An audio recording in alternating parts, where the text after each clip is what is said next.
Mereka ingin menciptakan negara dunia yang mereka sebut dengan the New World Order, di mana negara dunia ini ada dalam satu kendali mereka, Yahudi, ya, one government in the world. Maka negara-negara di dunia harus menjadi budak mereka. Supaya negara-negara di dunia ada dalam budak mereka, maka hegemoni mereka harus menyebar ke negara-negara di dunia. Maka apapun yang menjadi penghalang bagi terwujudnya itu, kill them all, destroy, ya, dan hancurkan mereka.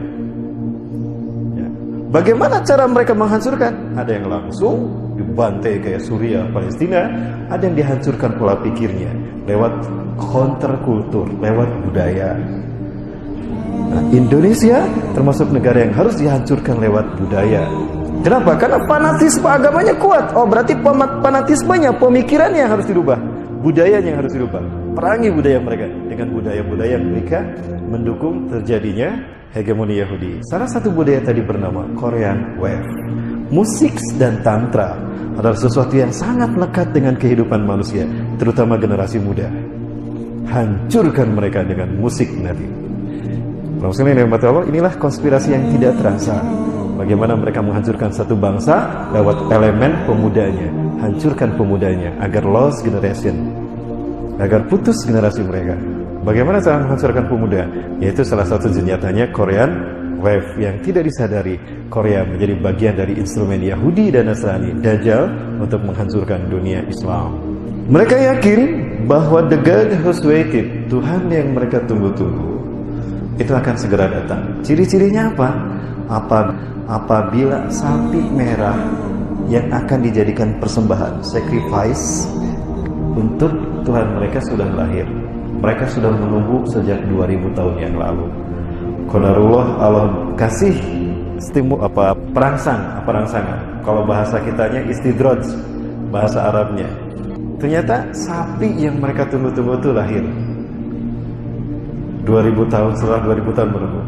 Itu isyarat kalau the God who's waited, Tuhan yang mereka tunggu-tunggu telah ada. Maka harus mereka lakukan percepatan. Karena mereka yakin ambisi mereka mendirikan Y2K akan segera terwujud. Bangsa Yahudi berupaya untuk melakukan percepatan dalam mendirikan tatanan dunia baru yang mereka lakukan melalui berbagai macam cara. Ada 3 ranah yang mereka sentuh. 1, simbol. 2, arsitektur. Yang ketiga, ritual. Terkait dengan ritual ini juga ada ritual agama, ada ritual budaya. Nah, di dalam ritual budaya mereka memanfaatkan media yang mereka bangun. Nah, media inilah yang menciptakan entertain dan musik serta film yang menjadi instrumen lain dari sistem Yahudi, sistem Dajjal. Sadarlah Bapak Ibu, kalau Korea merupakan salah satu senjata mereka untuk memerangi kita umat Islam. Dan ternyata yang banyak menjadi korbannya adalah para pemuda dan pemudi. Bapak sekalian, kita yang melahirkan, ternyata mereka yang mendidik jiwanya. Mereka yang memberi pola pikirnya. Tidak sadar kalau kita sedang dihancurkan oleh mereka, sehingga kita kehilangan aset terbesar di dunia ini. Anak-anak kita, generasi muda kita, yang menjadi aset bangsa, dihancurkan oleh sistem Dajjal melalui agen-agennya. Salah satu agennya adalah Korea. Seks dan tantra adalah cara para pengikut Dajjal mengagungkan iblis dan Dajjal. Tantra, syair-syair yang berbau pemujaan kepada mereka. Lihat syair-syair K-pop, syair-syair Korea. Jiwaku untukmu, aku menghambakan diri padamu, aku tunduk pada matamu, karena matamu memberikan cahaya kepadaku dalam segala hidupku. Begitu kan? Dalam konser-konser mereka membawa sosok seekor ular. Apa hubungannya ular dengan musik? Loh, lupakah kalau kaum Kabalah zaman dulu, ketika mereka menyembah Tuhan yang mereka tunggu-tunggu, bahkan melakukan pengorbanan kepada Tuhan mereka, mereka selalu menghadirkan ular bersama mereka. Kenapa harus ular? Ular adalah sosok ketika iblis diturunkan ke dunia. Lupakah kita?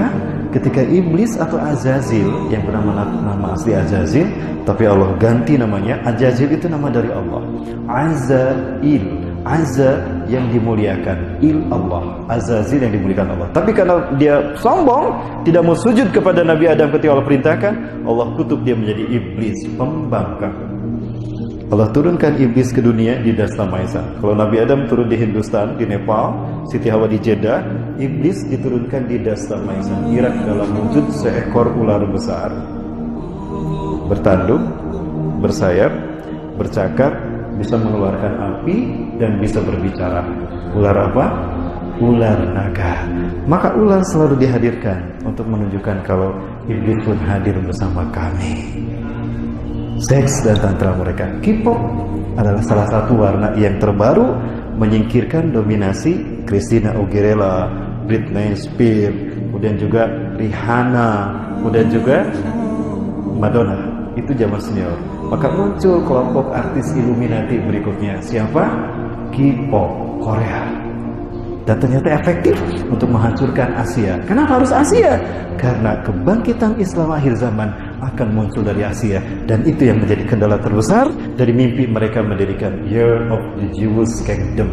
Pesan-pesan terhubung di dalamnya, yang pesan-pesan ini adalah bentuk pengagungan mereka kepada Tuhan yang mereka sembah, Iblis dan Dajjal, yang kemudian disimbolkan dengan seperti ini. Ya, Iblis dan Dajjal. Ya.